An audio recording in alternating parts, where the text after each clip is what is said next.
नमस्कार. सात जन्माची सतीश आणि प्रीती भाग 42 मध्ये तुम्हा सर्वांचं स्वागत आहे. कॉलेजचं मैदान आज काहीतरी वेगळंच दिसत होतं. सगळीकडे उत्सवाचा माहोल होता. डीजेच्या बाजूला पारंपरिक गाण्यांचे बीट्स चालू होते. कुठे फोटो सेशन सुरू होतं, कुठे मित्रमैत्रिणी एकमेकांचे कौतुक करत होते. थोड्याच वेळात प्रिन्सिपल आणि इतर सगळे प्रोफेसर मैदानात आले. माईक हातात घेत प्रिन्सिपल म्हणाले, "गुड मॉर्निंग स्टुडंट्स. आजचा दिवस तुमच्यासाठी आहे. आज फक्त आनंद, रंग, परंपरा आणि मैत्री साजरी करा. फोटो काढा, गप्पा मारा, डान्स करा, पण आपल्या कॉलेजचं नाव आणि संस्कृती जपून ठेवा."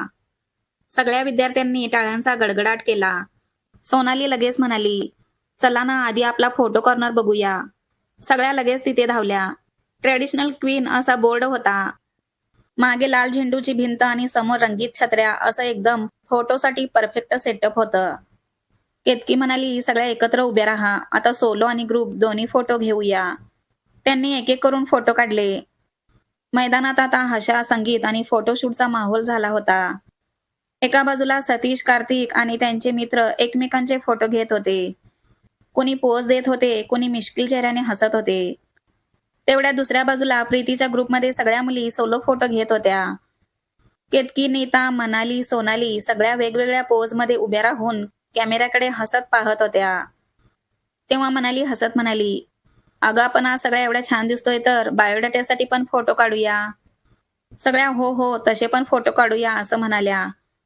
तेव्हा केतकी म्हणाली, "आणि सुरुवात प्रीतीपासून करूया." तेवढ्यात नीता पटकन म्हणाली, "कशाला ग? तिला बायोडाटासाठी फोटो कशाला हवाय?" सोनाली लगेच मिश्किलपणे म्हणाली, "म्हणजे तुला काय बोलायचं आहे नीता? प्रीतीला बायोडाटाची गरज नाही." तेव्हा नीता मनातच हसत म्हणाली, "या मुलींना काय सांगू आता? प्रीतीसाठी तर आधीच मुलगा फिक्स आहे." पण ती लगेच सावरून मोठ्याने म्हणाली, "अगं, म्हणजे तिचे आधीचे पण फोटो खूप छान आहेत ना, ते चालतील म्हणून म्हटलं." तेव्हा प्रीती लाजत हसली आणि म्हणाली, "चला, माझे राहू देत, पण तुम्ही तुमचे काढा ना सोलो फोटो." तेव्हा लगेच फोटो सेशन सुरू झालं. कोण कुणाला हातात घेत होतं, कोण पदर उडवत होतं. सगळ्या मुली आनंदात पोज देत होत्या. थोड्याच वेळात त्यांनी रील शूट करायला सुरुवात केली. डीजेवर हलकं गाणं वाजत होतं आणि सगळ्या मुली त्या तालावर थिरकत होत्या. सतीश आणि कार्तिक थोडं दूर उभे राहून हे सगळं बघत होते. तेव्हा कार्तिक हसत म्हणाला, "या मुलींचे कितीही फोटो काढले तरी यांचं पोट कधीच भरत नाही." सतीश हलका हसला, पण त्याचं लक्ष मात्र प्रीतीकडेच होतं. ती डान्सच्या तालावर हलकी पावले टाकत होती. डान्स करताना तिच्या चेहऱ्यावरील भाव, तिचे उडणारे केस बघून सतीशच्या मनात तर अगदी गुदगुल्या होत होत्या. तेवढ्यात माईकवरून अनाउन्समेंट झाली, "अटेन्शन स्टुडंट्स, फॅशन शो 10 मिनिटात सुरू होणार आहे. ज्यांना भाग घ्यायचा आहे त्यांनी आपली नावे लगेच नोंद करावीत." सगळ्या मुली उत्साहाने म्हणाल्या, "चला चला, आता पटकन शेवटची एकच रील शूट करूया." डीजेवर बीट सुरू झालं. तेव्हा सोनाली म्हणाली, "चला, सगळ्या एका स्टेपवर डान्स करूया. 3, 2, 1, गो." तेव्हा सगळ्या मुली एकाच वेळी डान्स स्टेप करत पुढे सरकल्या. गाण्याचा आवाज वाढला आणि त्या सगळ्या आनंदात थिरकत होत्या. तेव्हा प्रीतीचा पाय अचानक थोडा पुढे गेला. तिला दिसलं नाही आणि तिचा पाय एका दगडावर पडला. ती मागे झुकत पडू लागली. तिचा साडीचा पदर हवेत उडला. तिचे केस गालावर आले. "अगं प्रीती, पडशील." मुली घाबरून ओरडल्या. मुली ओरडताच सतीचं लक्ष तिच्याकडे गेलं. तो एकदम घाबरून पुढे येण्याचा प्रयत्न करतो. पण तेवढ्यात त्याला दिसतं की तिथे जवळ उभं असलेल्या एका मुलाने झटकन प्रीतीला हातांनी पकडलं. तेव्हा त्या मुलाचा एक हात तिच्या कमरेभोवती, दुसरा तिच्या खांद्याला आधार देत असतो. प्रीती घाबरलेली, झुकलेल्या अवस्थेत होती. तिचे केस हवेत हलत होते. साडीचा पदर त्याच्या खांद्यावर पडला होता. तिने घाबरलेल्या नजरेने त्याच्याकडे पाहिलं. ती अजूनही त्याच्या कुर्त्याला गच्च धरून होती. जणू तोच एकमेव आधार आहे असं तिला वाटत होतं. त्या क्षणी मैदानात काही क्षण शांतता पसरली. सगळ्या मुली घाबरून बघत होत्या. सतीशने हे सगळं अंतरावरून पाहिलं आणि त्याचा चेहरा अचानक गंभीर झाला.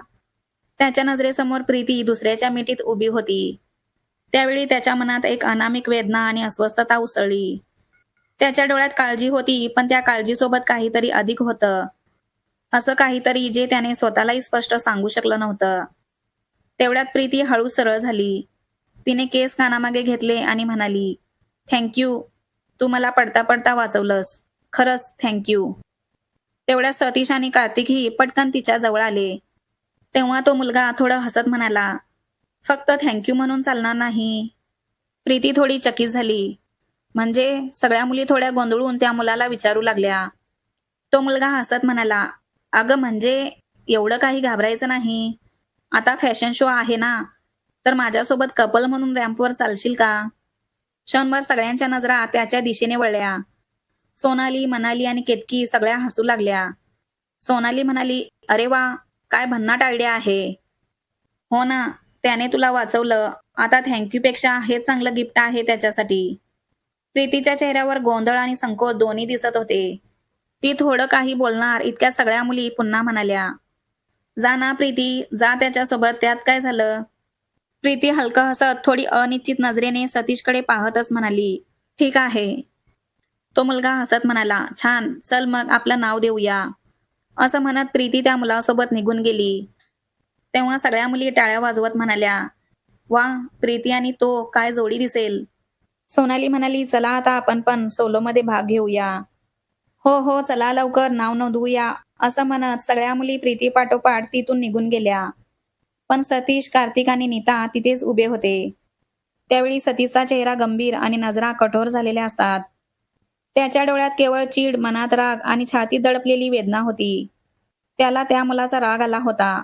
तो चिडून म्हणत होता, कोण आहे हा? अचानक कुठून आला आणि प्रीतीला हात दिला आणि आता तिच्यासोबत चालणार पण म्हणे. पण सगळ्यात जास्त राग त्याला प्रीतीचा येत होता, कारण प्रीती काहीच बोलली नाही. ती विरोधही करू शकली असती, पण ती गप्प राहिली आणि होकार दिला. नीता हलक्या आवाजात म्हणाली, अरे सतीश, एवढं मनावर घेऊ नकोस रे. त्या मुलाने फक्त मदत केली तिला, काही वेगळं नाही त्यात. तेव्हा कार्तिकही सतीशला म्हणाला, हो मित्रा, तूच म्हणतोस ना नेहमी, प्रीती खूप समजूतदार आहे. ती स्वतःच सांभाळू शकते. मग आता काय झालं सतीश? ती तर फक्त फॅशन शो साठी चालते त्याच्यासोबत.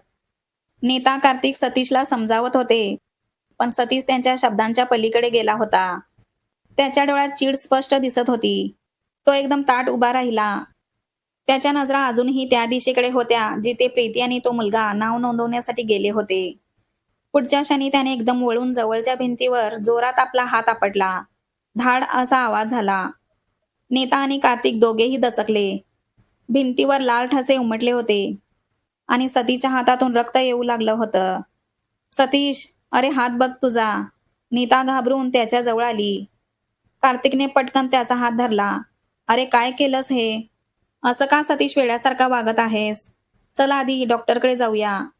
सतीशने काही उत्तर दिलं नाही. तो फक्त शांतपणे खोल श्वास घेत दूर कुठेतरी पाहत होता. त्याच्या डोळ्यात वेदना आणि मनात न बोललेली जळजळ होती. थोड्या वेळाने त्याने फक्त एवढंच पुटपुटलं, मला काही झालं नाही, पण आतून काहीतरी तुटलं आहे असं वाटतंय. तेव्हा नीता आणि कार्तिक निशब्द उभे राहिले. त्यांना जाणवलं आज सतीशच्या मनात फक्त राग नाही तर वेदनाही होती. नीता आणि कार्तिक दोघे सतीशला पुन्हा पुन्हा समजावत होते, चल आधी डॉक्टरकडे जाऊया, ड्रेसिंग करायला पाहिजे तुझ्या हाताला. पण सतीश मात्र एका शब्दानेही उत्तर देत नव्हता. क्षणभराने त्याने दीर्घ श्वास घेतला आणि हळू आवाजात म्हणाला, तुम्ही जा, फॅशन शो एन्जॉय करा. नीता काही बोलणार तेवढ्यात तो पुढे म्हणाला, मी प्रीतीला दुसऱ्यासोबत चालताना पाहू शकत नाही. मला थोडा एकांत पाहिजे आहे. मी गाडीत जाऊन बसतो. असं म्हणत तो मागे वळला आणि थोड्या जलद पावलांनी तिथून निघून गेला. कार्तिक आणि नीता चिंतेत तिथेच उभे राहिले. तिकडे फॅशन शो सुरू झाला होता. प्रकाशाची चकाकी, संगीताचे ठोके आणि सगळीकडून येणाऱ्या जल्लोषाने स्टेज भरून गेला होता. अँकरचा आवाज घुमला आणि आता येत आहेत आजच्या फॅशन शो मधील सगळ्यात आकर्षक कपल, प्रीती आणि रोहन. तेव्हा टाळ्यांचा गडगडाट झाला. स्पॉटलाईट त्यांच्या दिशेने झळकल्या. स्टेजवर हलकं रोमॅन्टिक संगीत सुरू झालं. एका बाजूने प्रीती चालत आली, हलक्या हसऱ्या चेहऱ्याने आणि आत्मविश्वासाने, तर दुसऱ्या बाजूने रोहन आला तिच्याकडे पाहत स्मित करत. दोघे मधोमध आले. त्यांच्या नजरा मिळाल्या. हलके हसले आणि मग दोघे हातात हात घेऊन प्रेक्षकांकडे चालत आले. सोनाली, केतकी, मनाली ही प्रीतीची गर्ल्स गँग हसत ओरडत टाळ्या वाजवत तिला चिअरअप करत होती. प्रीतीचं लक्ष क्षणभर त्यांच्या दिशेने गेलं. ती हलकसं हसली, पण लगेचच तिच्या नजरा गर्दीत नीता, सतीश आणि कार्तिकला शोधू लागल्या. पण तिला ते कुठेच दिसत नव्हते. तेव्हा क्षणभर तिचा चेहरा थोडा अस्वस्थ झाला. तिच्या हसऱ्या चेहऱ्यामागे हलकीशी चिंता उमटली. पण ती पुन्हा रॅम्पवर चालत होती. रोहनने तिच्या खांद्यावर हात ठेवला आणि दोघे बॅक टू बॅक वळले. त्यांनी पोज दिली आणि प्रेक्षकांनी टाळ्यांचा गडगडाट केला. क्षणभर प्रकाश तिच्या चेहऱ्यावर पडला, पण तिच्या मनातला प्रकाश मात्र हरवलेला होता. रॅम्प संपल्यावर ती स्टेजच्या खाली आली. सोनाली, मनाली आणि केतकी धावत तिच्या जवळ आल्या. "अगं प्रीती, तू रॅम्पवर एकदम कॉन्फिडन्सने चालत होतीस," असं तिला म्हणाल्या. प्रीती हसून म्हणाली, "थँक यू. पण सोनाली, नीता आणि सतीश कार्तिक कुठे आहेत?" तेव्हा सगळ्या मुली म्हणाल्या, "हो, खूप वेळ झाली. आम्ही पण त्यांना पाहिलं नाही. कदाचित बाहेर असतील ते."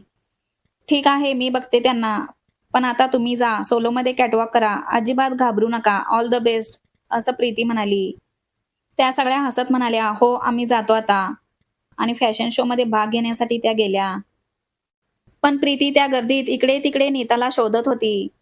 "नीता, नीता कुठे गेली?" ती मनाशी पुटपुटली. सगळीकडे शोधूनही नीता तिला दिसत नव्हती. थोड्या वेळाने ती कॉलेजच्या गार्डनकडे गेली. तिथल्या बाकावर कार्तिक आणि नीता शांत पण थोडे चिंतित बसलेले तिला दिसले. त्यांचे चेहरे बघून प्रीती थोडी घाबरली. ती धावतच त्यांच्या जवळ आली. "अरे, तुम्ही दोघे इथे काय करताय? एवढे चिंतेत का दिसताय?" नीता आणि कार्तिक एकमेकांकडे बघत दोघे क्षणभर गप्प बसले. आता हिला काय सांगायचं असा प्रश्न त्यांच्या चेहऱ्यावर स्पष्ट दिसत होता. थोड्या वेळाने नीता धाडस करून म्हणाली, "अगं प्रीती, आपला सतीश." तेव्हा प्रीतीचा चेहरा एकदम बदलला. "सतीश? काय झालं सतीशला?" ती घाबरून म्हणाली. नीता थोडी गोंधळत म्हणाली, "अगं नाही, काही मोठं नाही झालं. पण बघ ना, आम्ही बॅकस्टेजला उभे होतो. तेव्हा कुणीतरी दिव्याचं लोखंडी स्टँड हलवलं आणि तेव्हा तिथे बाजूला उभं असलेल्या सतीशच्या हातावर स्टँड सटकून खाली पडलं आणि त्याच्या हाताला लागलं.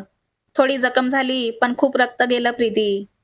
प्रीती घाबरून म्हणाली, "काय? एवढं सगळं झालं? मला माहीत पण नाही." नीता म्हणाली, "हो प्रीती, आणि आम्ही त्याला ड्रेसिंग करण्यासाठी डॉक्टरांकडे नेण्याचा प्रयत्न केला, पण सतीश ऐकतच नाही. मला काय झालंय, मी ठीक आहे, असंच म्हणत आहे." तेव्हा प्रीती थोडी रागवल्यासारखी म्हणाली, "अरे, अजून ड्रेसिंग सुद्धा नाही केलं आणि म्हणतो ठीक आहे. पण तो आहे कुठे?" तेव्हा कार्तिक शांत आवाजात म्हणाला, "तो बाहेर गाडीत बसलाय एकटाच. आता तू सांगून बघ त्याला, कदाचित तुझं ऐकेल." प्रीती लगेच मान डोलावत म्हणाली, "ठीक आहे, मी बघते. तुम्ही काळजी करू नका आणि घाबरू नका. तुम्ही जा फॅशन शोमध्ये भाग घ्यायला, नाहीतर उशीर होईल." असं म्हणत ती सतीशच्या गाडीकडे निघून गेली. तेव्हा नीता आणि कार्तिकने एकमेकांकडे पाहिलं. थोडं रिलॅक्स होऊन नीता हसत म्हणाली, "कार्तिक, आता काळजी करू नकोस. आता सगळं व्यवस्थित होणार." कार्तिक हसत उत्तरला, "हो, मलाही तसंच वाटतंय." ती त्याच्या समोर गेल्यावर कदाचित सतीश सगळं विसरेल. "चल नीता, आता आपण फॅशन शो एन्जॉय करूया आणि त्यांना थोडा वेळ एकटं राहू देऊया." दोघंही हळूहळू फॅशन शोमध्ये भाग घेण्यासाठी निघाले. मित्रांनो, माझा आवाज कसा आहे? तुम्हाला आवडत आहे की नाही हे मला माहीत नाही. पण मला आशा आहे, माझी ही लव्ह स्टोरी तुम्हाला नक्की आवडत असेल. आणि खरंच ती आवडत असेल तर मला कॉमेंट करून नक्की सांगा.